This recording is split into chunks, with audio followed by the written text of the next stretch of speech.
क्योंकि चांद भगवान शिव के मस्तक पे विराजमान होता है और इसी तरह से हिंदू सनातनियों का चंदा मामा से पुराना संबंध है। नमस्कार, मेरा नाम है अरुण गौतम और आप देखना शुरू कर चुके हैं धाकर टीवी।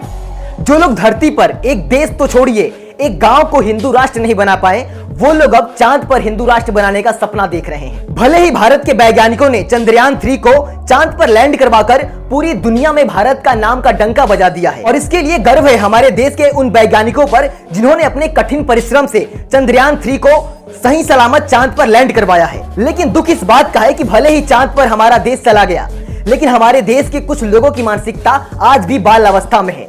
भले ही चांद पर जाकर हमारे वैज्ञानिक वहां पर खोजबीन कर रहे हैं, वहां पे चीजों को रिसर्च कर रहे हैं, लेकिन हमारे देश के कुछ लोगों की मानसिकता आज भी बाल अवस्था में है। कुछ लोग आज भी चांद को मामा मान रहे हैं, तो कुछ लोग अपने बाप की बपौती समझकर चांद को हिंदू राष्ट्र बनाने का सपना देख रहे हैं। आपको बता दें कि हमारे देश के जो साधु संत थे, जो हमारे धरती को धर्म के नाम पर धार्मिक दंगा का स्थान बना रहे थे, जो लोग धरती पर धार्मिक नफरत फैलाते थे, अब वो चाहते हैं कि चांद पर भी वो लोग अपने धार्मिक नफरत फैला सके।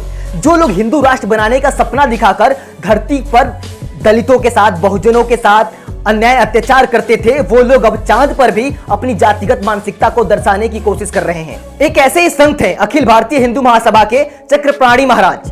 वो मोदी जी से ट्वीट करके एक अपील किया है उन्होंने।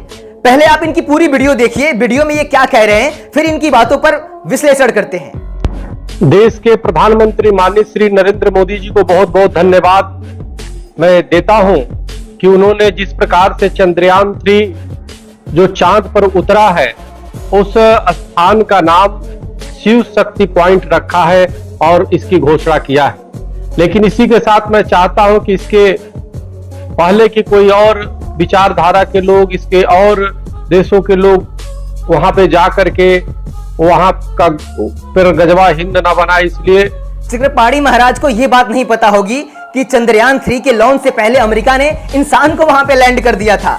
तो देखा जाए तो अमेरिका का हमसे पहले अधिकार चांद पे बनता है। आगे सुनिए क्या कह रहे हैं। चांद को हिंदू राष्ट्र के रूप में घोषित किया जाए, संसद से प्रस्ताव पास करके। अरे बाबा जी, चांद को हिंदू राष्ट्र में बाद में घोषित करना, पहले भारत में एक गांव को हिंदू गांव बना के दिखा दीजिए। हर गांव में आपको अलग अलग जातियों के लोग मिलेंगे। किसी भी गांव में चले जाइए, आप पूछेंगे कि इस गांव में कौन लोग रहते हैं, तो कोई कहेगा कि मैं जाटो हूं, कोई कहेगा चमार हूं, कोई कहेगा पंडित है, कोई अहिर होगा, कोई यादव होगा। तो अलग अलग जातियों के लोग मिलेंगे हर गांव में।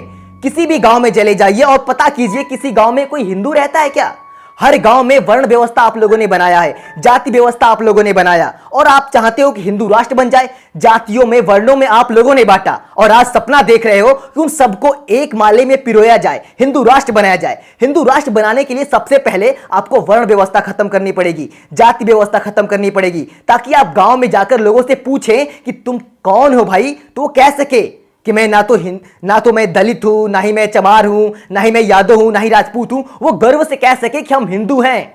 आप किसी भी गांव में जाएंगे, आपको अलग अलग जातियों में बटे हुए लोग मिल जाएंगे। एक ही गांव में अनेकों प्रकार के जातियों के लोग रहते हैं। तो पहले एक गांव को हिंदू राष्ट्र बना लीजिए, उसके बाद देश का बनाने के सोचिएगा। चांद की बात तो काफी दूर की बात हो गई, एक गांव को बनाकर कोशिश कीजिए पहले।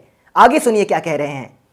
क्योंकि इसके पहले कि कोई दूसरा जाकर के वहां पे जिहाद करे, वहां पे जाकर के वो इस्लामिक और अनेक विचारधारा को, कट्टरपंथी को फैलाए, आतंकवाद को फैलाए, इसके पहले चांद को एक हिंदू राष्ट्र के, हिंदू सनातन राष्ट्र के रूप में घोषित किया जाए।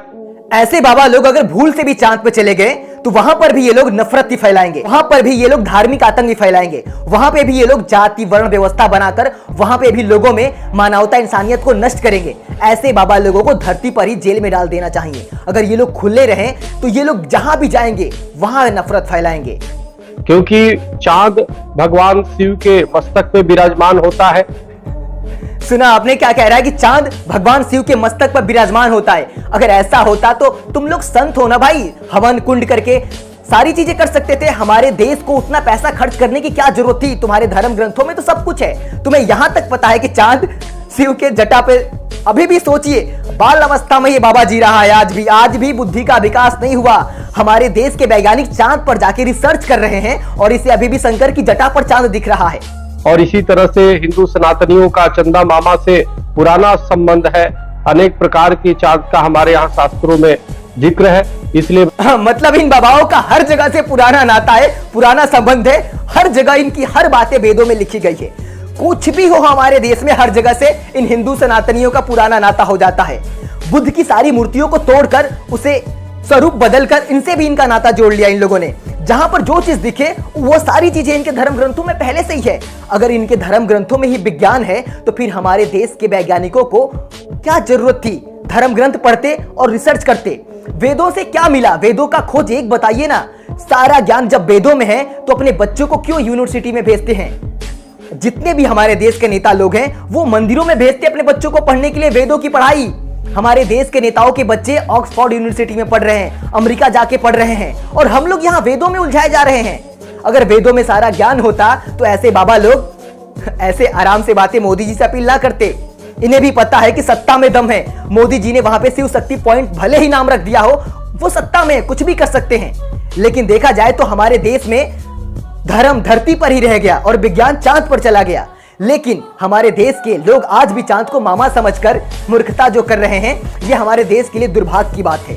भले ही चांद पर वैज्ञानिकों ने चंद्रयान 3 को लैंड करवा दिया है, लेकिन ऐसे बाबाओं की बातें सुनकर दुनिया में भारत का नाम नीचे हो जाएगा।